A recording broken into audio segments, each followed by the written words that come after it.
Turn the engine off. Now. Officer, may I ask the reason for the stop? You fit a description. Now step out of the vehicle. Some nightmares don't begin in the dark. Some start with nothing more than flashing red and blue lights and two officers who believed they had the right to treat a black man however they wanted.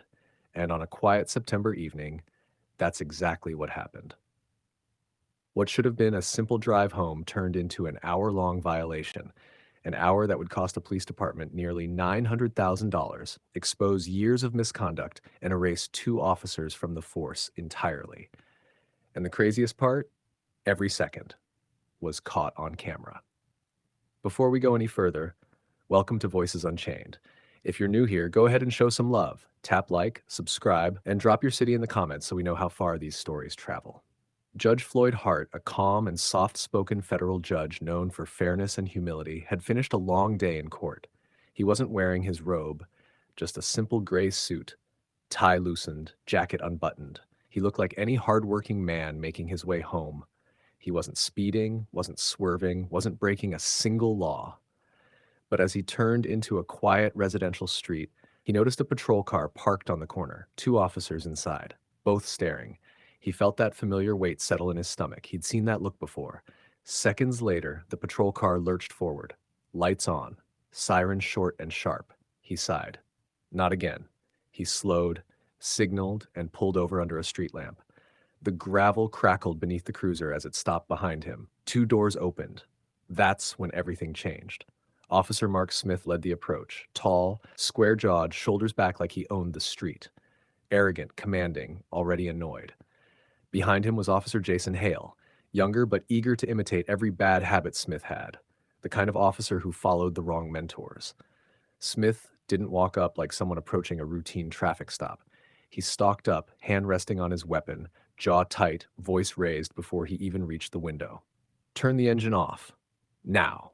Judge Hart lowered his window calmly. Officer, may I ask? I said turn it off. Smith snapped, leaning his head inside the car as if ready to drag Floyd out by force. Floyd complied immediately, hands visible on the wheel. It's off, he said evenly. Now, can you tell me the reason for? You match a description, Hale blurted out from the passenger side. What description? Floyd asked. Smith smirked. A black man in a dark car. A man in a dark car? Floyd repeated. That's all you need to know, Smith barked. Step out of the vehicle. I'd appreciate knowing what I've... Out. Now. Smith yanked the door open before Floyd could finish, and the nightmare officially began. Floyd stepped out slowly, palms open, voice controlled. Officers, I'm on my way home from work. I haven't. Hands on the hood, Smith ordered. I don't mind cooperating, Floyd said calmly, but I'm asking. Smith grabbed his arm and twisted it sharply.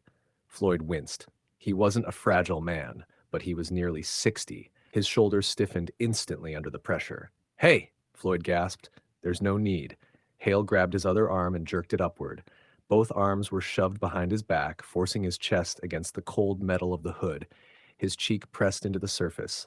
He could hear his own heartbeat pounding in his ear. What exactly do you think I've done? He asked through clenched teeth. We said you matched a suspect, Hale muttered. What suspect? Floyd pushed. What crime? Smith leaned in, whispering like he enjoyed the fear he thought he was causing. Driving a nice car that probably isn't yours. Floyd swallowed. He felt rage rise like fire, but he forced it down. Anger wouldn't save him. Calmness might. They patted him down aggressively. Pockets emptied, coat yanked, belt pulled, shoes kicked apart. Smith grabbed him by the wrist, opened the cruiser door, and shoved Floyd inside the back seat. No explanation, no rights read, no cause. The hard plastic seat dug into his back as the door slammed shut. Floyd sat there, breathing slowly, watching the two officers through the window as they walked back toward his car, ready to tear it apart. Smith opened Floyd's back door without permission, checked under the seats, opened the glove box, pulled out paperwork, flipped through private letters and court documents like they were trash. Hale rummaged through Floyd's briefcase, tossing files onto the passenger seat. One page fluttered to the ground, a federal letterhead. Hale didn't notice. Smith didn't care. For 10 minutes straight, they ravaged the interior of his car while Floyd sat locked in the back of the cruiser, humiliated, aching, powerless. The dashcam recorded everything he said.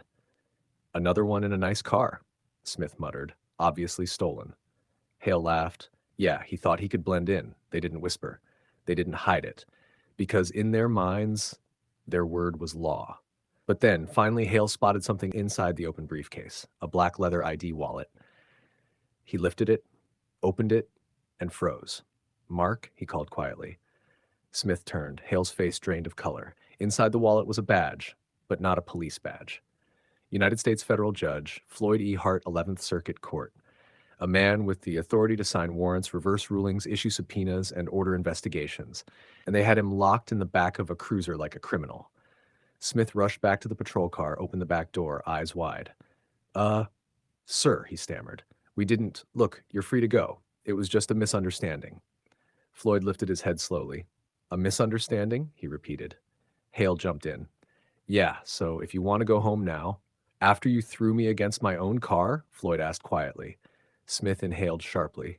It could have been worse. Best thing is just to get going now. We all make mistakes now, don't we? Smith said nervously. That sentence sealed his fate. Floyd stepped out of the cruiser painfully, gathered his scattered papers one by one, dusted off his suit, and silently returned to his car. Neither officer knew that sitting behind the rear-view mirror, pointed straight at them, was a small black box with a glowing red light. His dash cam, still recording. Floyd drove home without speaking. No yelling. No outrage. Just silence. He entered his home, removed his suit jacket, sat at his desk, and wrote down everything. Every word, every movement, every shove. Then he slid the SD card from the dash cam and placed it gently beside the written report. The next morning, he didn't go to the local precinct. He went straight to the U.S. Attorney's office. Within hours, investigators launched an immediate review. 2 videos were compared. Floyd's dash cam, the officer's own patrol cam. The evidence lined up perfectly. Unlawful stop, no probable cause, racial profiling, excessive force, illegal search, derogatory comments, abuse of authority. Then more emerged. Past complaints. Citizens who had reported harassment, cases quietly dismissed by supervisors, patterns of profiling, especially black drivers. The department knew, they just ignored it. Until now, federal oversight was triggered, and then came the lawsuit. When the lawsuit settled, the headline rocked the city. Black judge harshly detained, city pays $900,000 for racial profiling incident. Officer Hale resigned. Officer Smith was terminated. His record permanently stained. No future department would hire him. The department was forced into mandatory racial bias training, civil rights monitoring, external auditing, a full review of all traffic stop procedures. Their careers gone in a single evening. All because they chose prejudice over professionalism. Judge Hart never gloated, never held a press conference, never sought attention.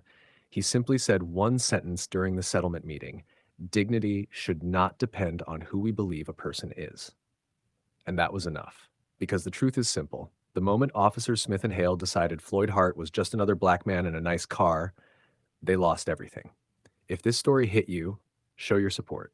Smash that like button, subscribe to the channel, and drop your city in the comments below. Your voice helps expose stories just like this one.